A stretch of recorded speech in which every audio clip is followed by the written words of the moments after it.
Bună ziua, prieteni, și bine ați venit pe canalul nostru. Haideți că am început bine, am filmat, dar nu s-o filmat.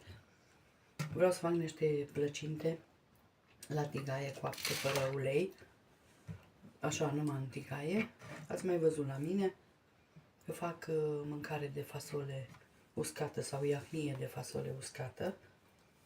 Și acum am pus aici 350 de grame de iaurt, o linguriță de sare, 2 ouă, 2 linguri de ulei. Acum pun cam o linguriță de bicarbonat de sodiu. Să vedem.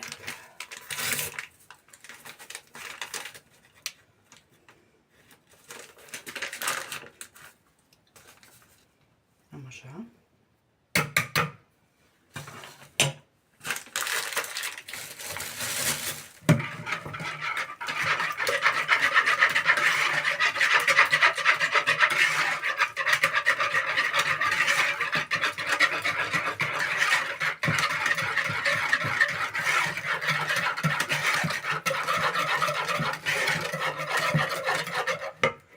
Punem făină cât cuprinde, să facem un aluat.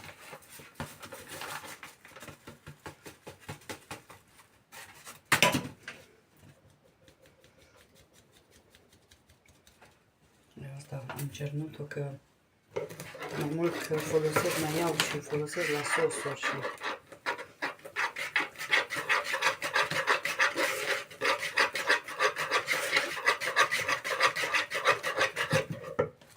dacă vreți să le faceți galbene, puneți curcuma. Dacă doriți să le faceți galbene. Vedeți că n-are nimic. Asta e încă.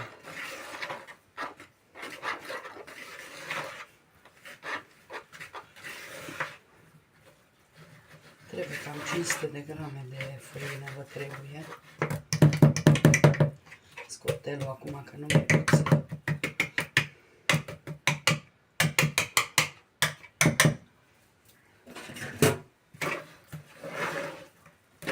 Fac cu legura cât pot.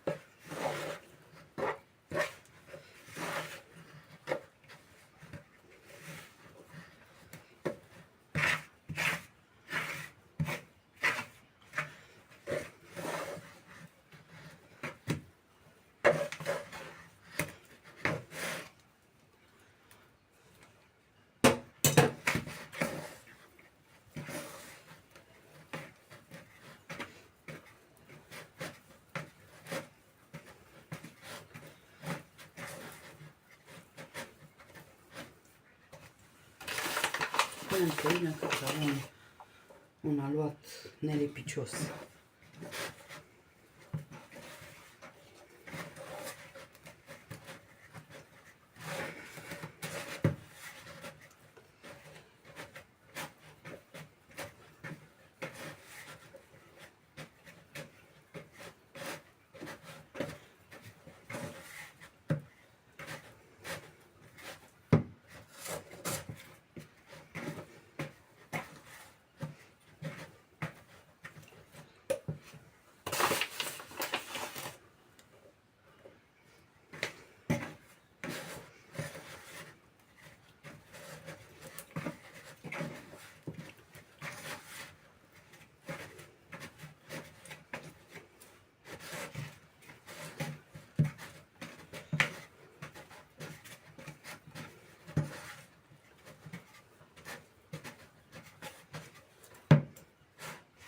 Haideți că eu îl frământ și după aia vă arăt. Uitați, așa arată. Așa arată aluatul nostru.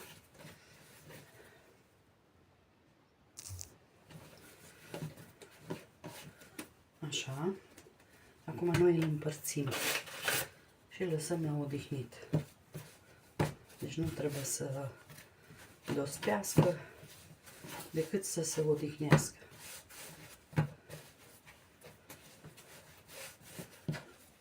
Cât de mari vrem să le facem.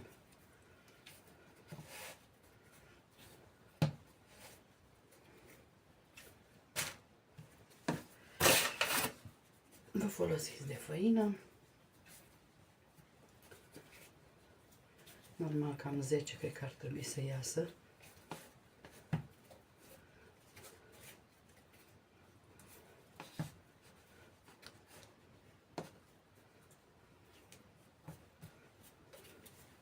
Asta e mare.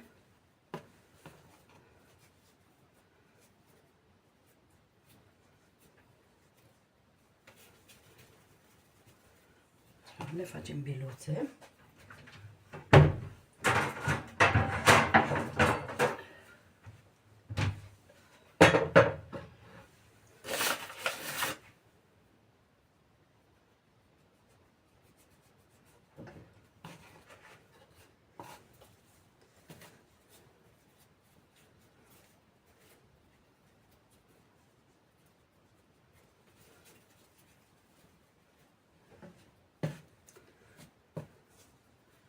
Nu contează că una e mai mică, una e mai mare, că doar le facem pentru noi.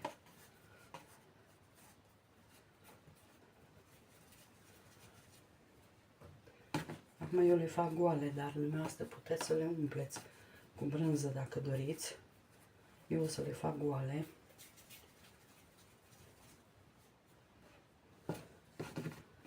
Că ce rămâne le ia nepoată sau la Viena, că le umple copilul cu... Faci ca așa urmă.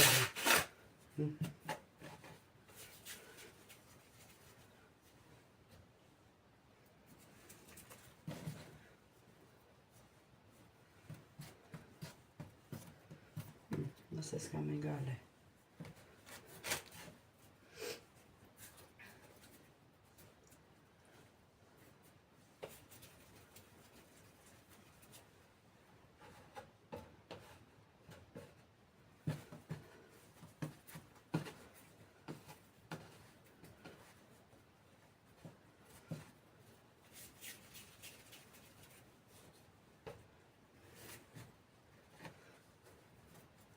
Mi-a luat foarte fain, flexibil, așa, se lucră de bine cu el.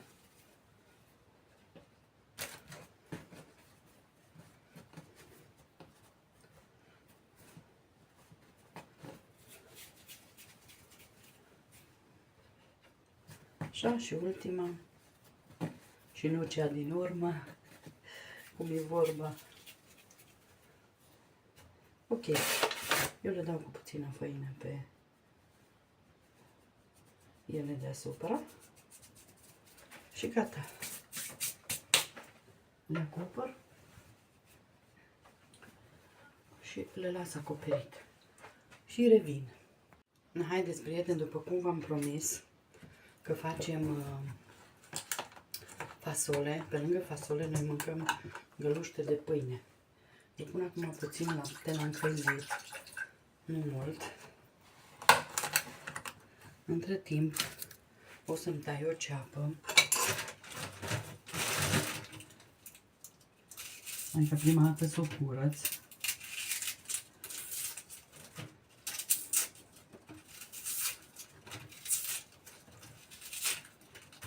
Deci aici așa se servește iahnia de fasole. Deci am cam 300 de grame de pâine uscată.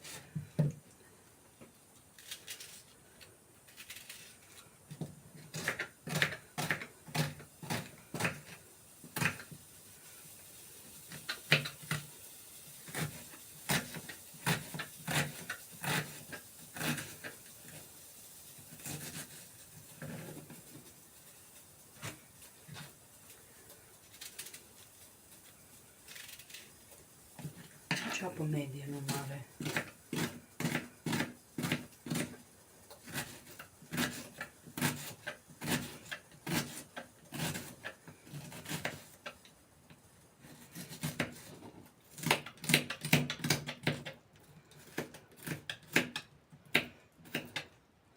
Așa, punem laptele peste pâinea uscată. Așa. O să încălzesc asta ca să nu mai...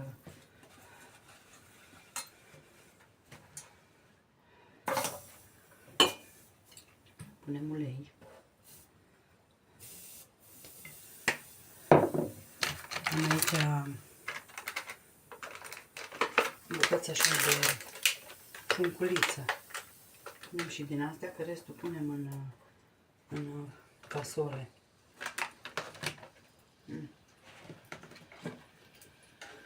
Punem și ceapa.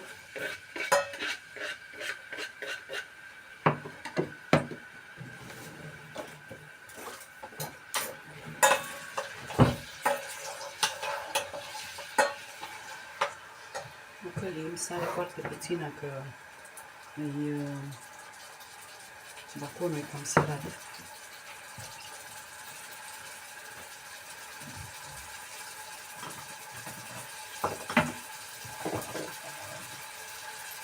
Să punem pătrunjel.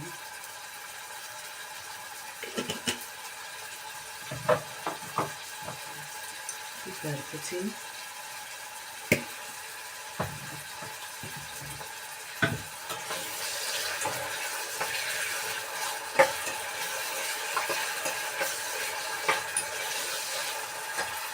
De ouă. Acum dacă puneți mai multe pâine, puneți mai multe ouă.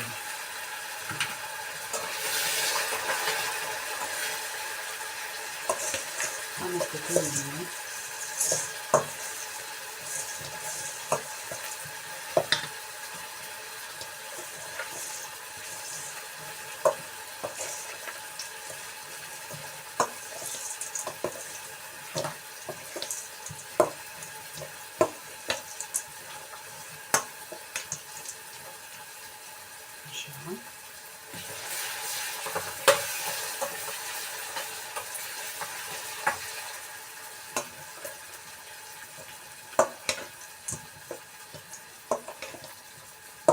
Punem și uleiul cu ceapa.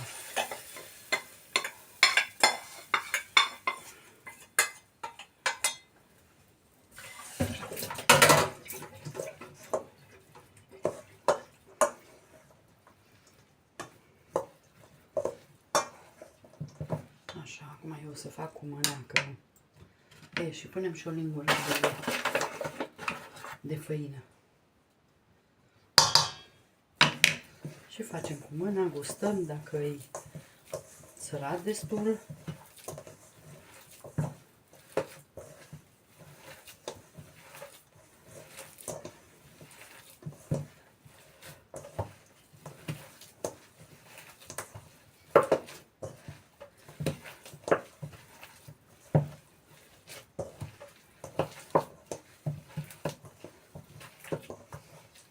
Dacă cumva ați să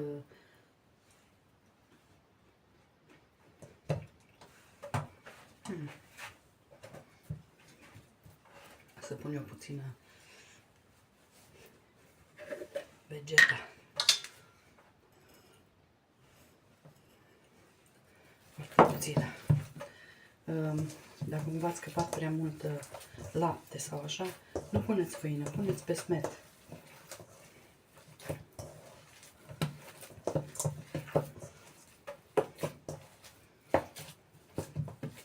Atât. Haideți să mă spăl pe mână și le formăm și le lăsăm să stea. Și astea le fierbem înainte cu 10 minute de mâncare.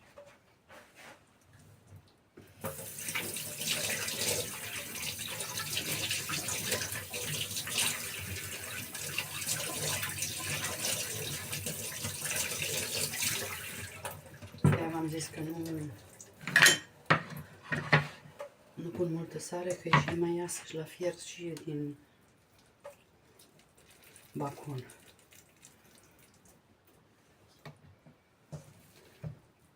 Așa vă udați mâinile. Nu lucrăm cu făină aici, numai cu mâinile umede.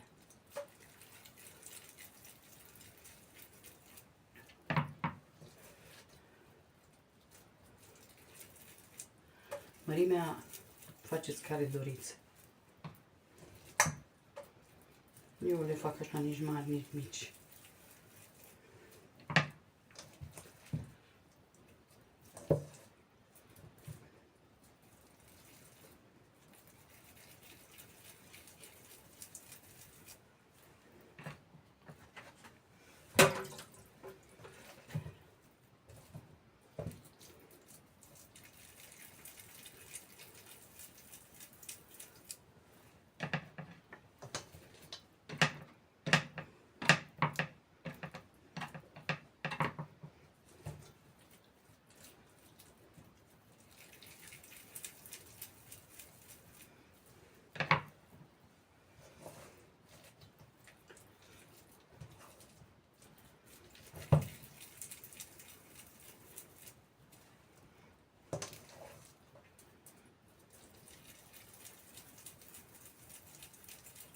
Facem ca perișoarele.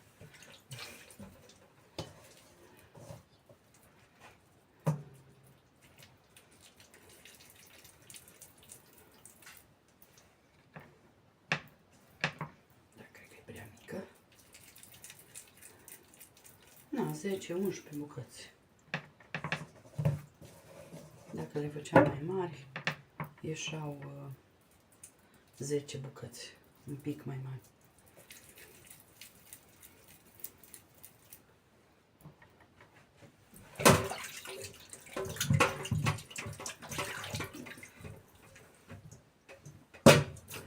Și așa arată. Vedeți? Și acum le lăsăm până la momentul. O să revin mai departe. Să începem să ne ocupăm de fasole acum. Am aici o ceapă.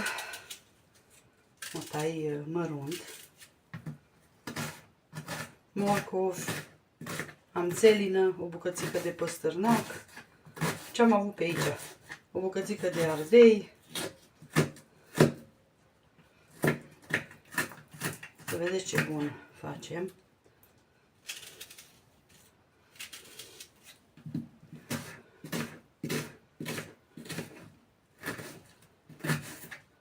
Și cu găluște din alea de pâine și cu lipi.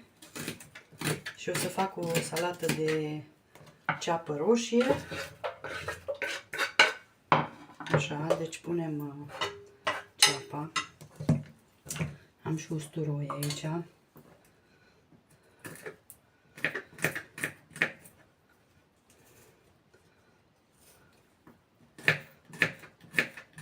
Toate le călim. Trebuie să vină și doctorul la UMA, că îi dă o dată pe săptămână o injecție.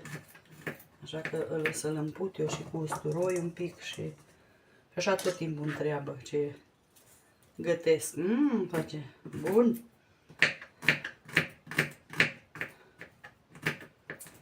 Da, e tare cum se cade. Așa, doctor, cum se cade. De când lucru eu n-am întâlnit.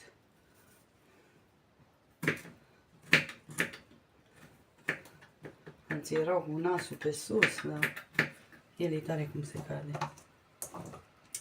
Cred că vreo 5 căței am avut de usturoi.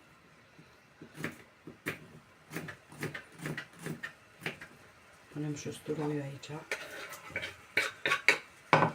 Cu puțină sare. Acum deja știți cum fac eu. Lăsăm să se dinstuie. Am aici și restul de bacon. Asta numai pentru gust îl pun mai mult. Și acum tăiem legumele.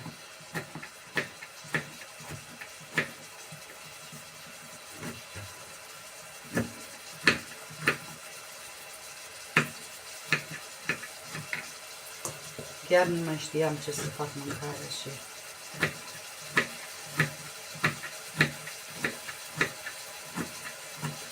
fiecare zi. Chiar vreau să vă spun să faceți tortul ăla. Deci la mine s-a dus tortul ăla ieri. A fost și pedicurista. A fost și prietena lui Oma, una din ele. Și vă dați seama că restul din spatacălea trebuie să vă trimis la Viena. Dar a fost super tare. Prima zi când am servit cu oma era încă crocant aluatul. Dar ieri de la burincă era moale, așa de fain era.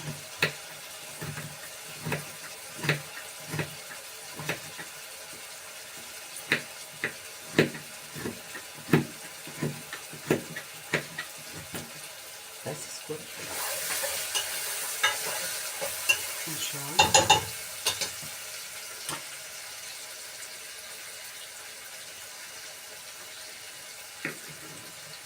Pun mulți morcovi pe ea.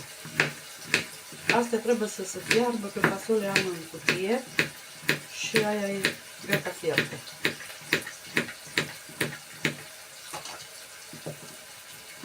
Eu am morcovi de ăștia mici, ați văzut, acum în ultimul timp era zis la fată, că zic, de ce cumpără tot din ăștia mici? Că mie mă enervează ăștia mici, dar într-un fel e bine că se fac repede. O râs, deci nu a zis nici de ce, nu mi-a dat răspuns.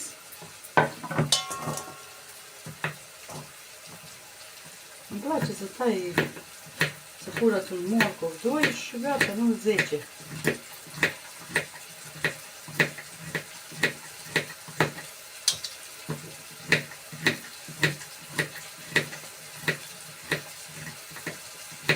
Că n-am spor la ăștia.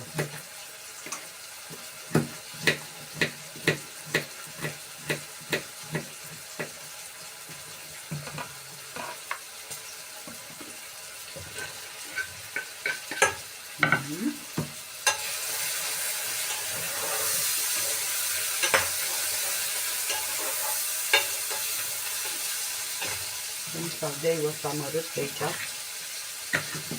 ce l-am avut.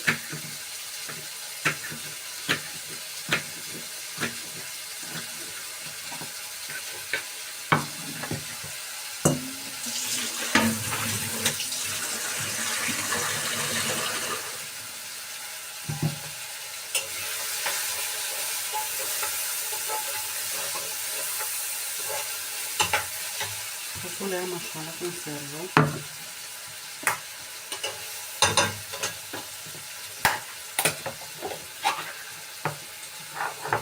E foarte bună. Mai nu și eu acasă folosesc din asta.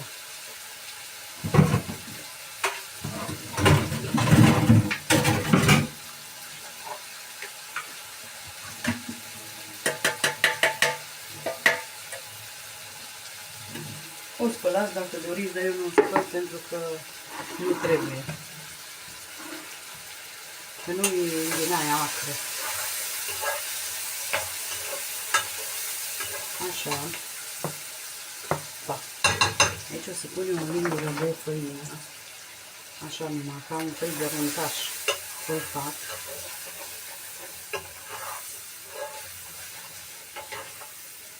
Așa, punem boia.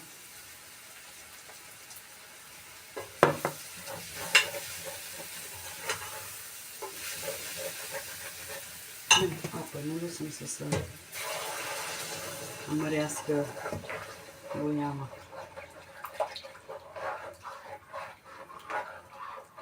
Așa, pun pastă de tomate.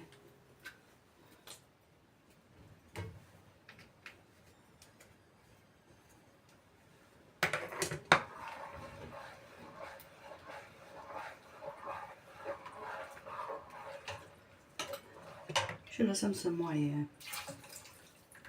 legumele și după aia vă arăt. Haideți să facem salată de ceapă. Eu o tai așa.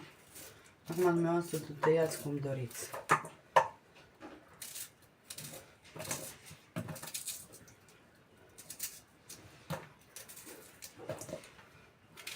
Ori așa, cum vă place.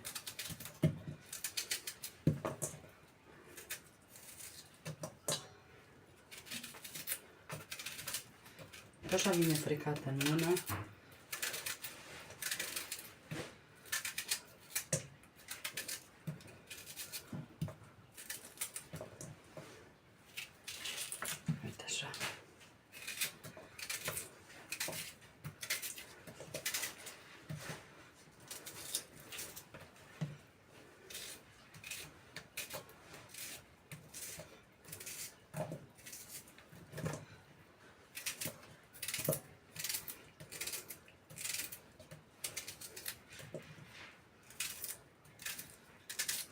multe, că suntem toate trei astăzi.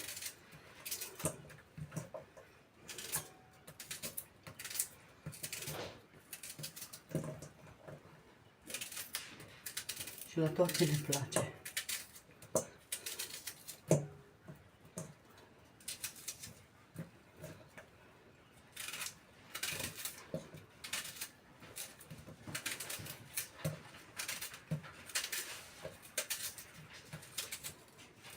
Și după aia punem sare. Cred că am tăiat-o pe toată, da. Acum pun sare. După gust.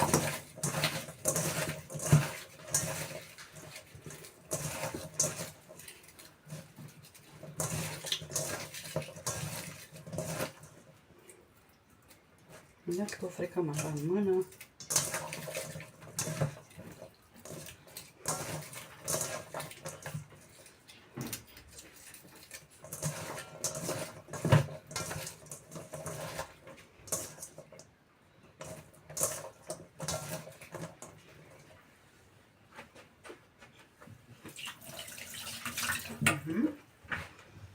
Punem ulei. Acum în ulei puneți cât doriți. Și punem oțet. Cam 2 linguri de oțet.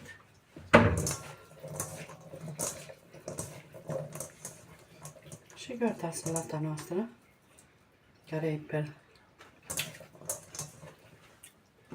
Am puțină sare, tărmă.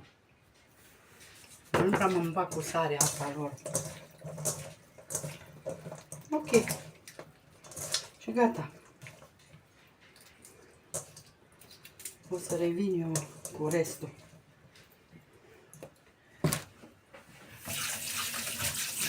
Aici la fasole fierbe, morcovii, zarzavaturile. Și când îți fiert, atunci băgăm fasole. Vă arăt eu. Haideți să începem să întindem.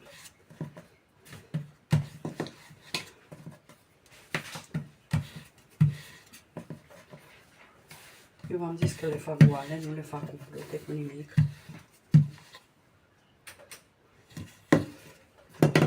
Acum dumneavoastră puteți să le umpleți dacă doriți.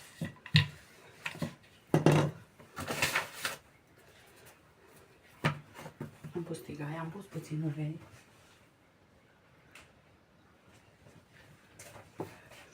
La început totdeauna pun puțin ulei ca să nu, dacă nu e spălată cu detergent sau ceva, atunci se prinde.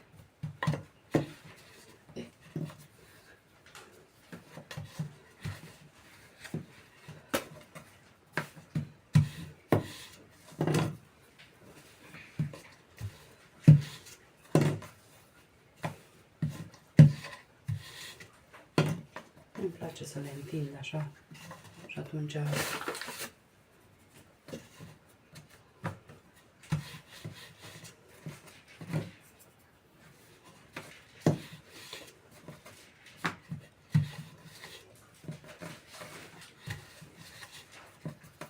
prima oricum, știți că prima niciodată nu merge.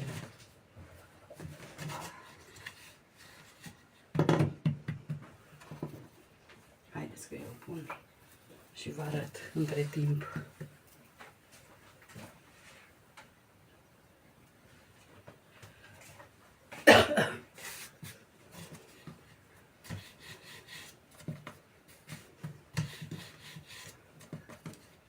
Arată foarte bun.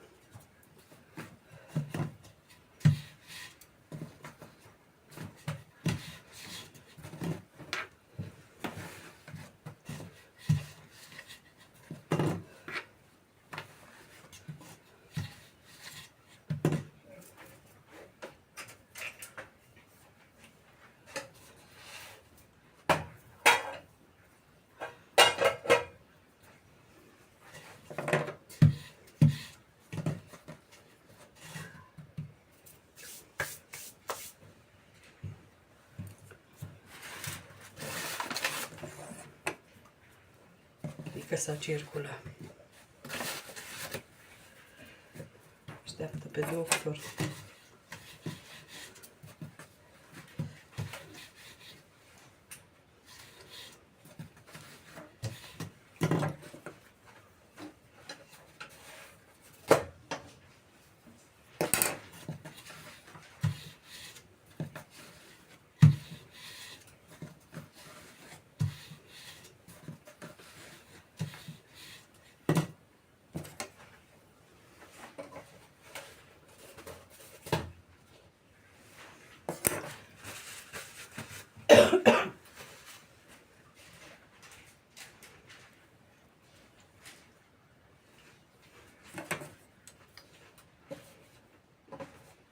Mama nu aștepta să crească așa mari ca alea cu drojdie, dar cresc.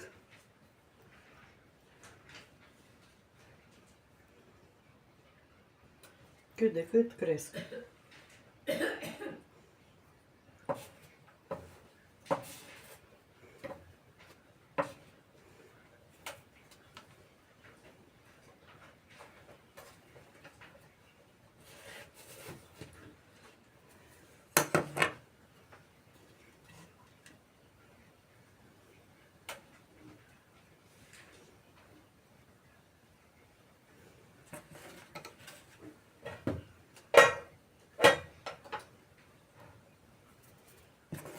Ok. Haideți că asta e gata. Acum ștergem ca să nu avem arsuri.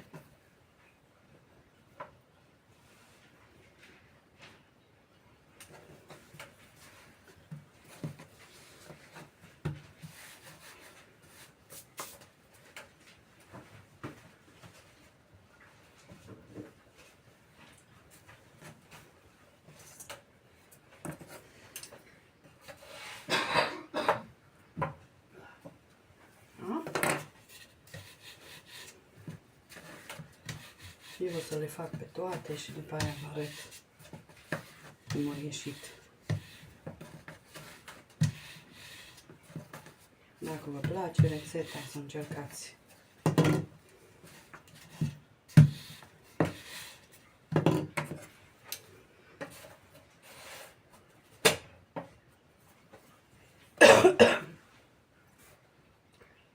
De faine, uitați. Și moi ce faine sunt.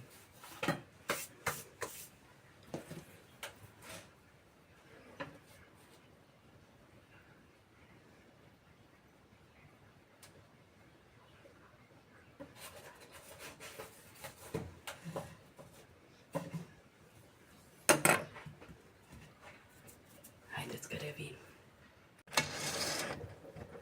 Și uitați, prieteni, mai am una și sunt gata.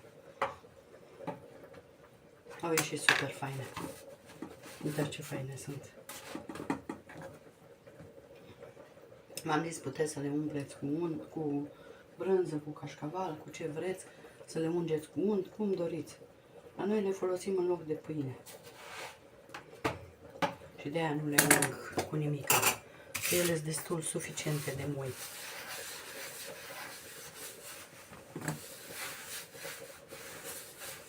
Și gata, acum am spăl pe aici, că oricum să face mizerie.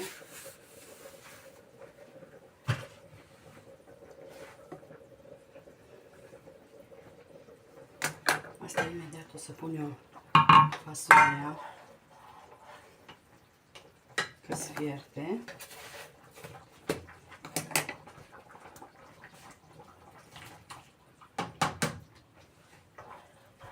Și stăm de sare și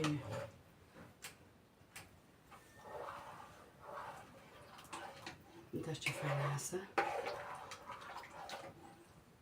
Am pus și, nu mai v-am arătat, am pus și cimbru. Da.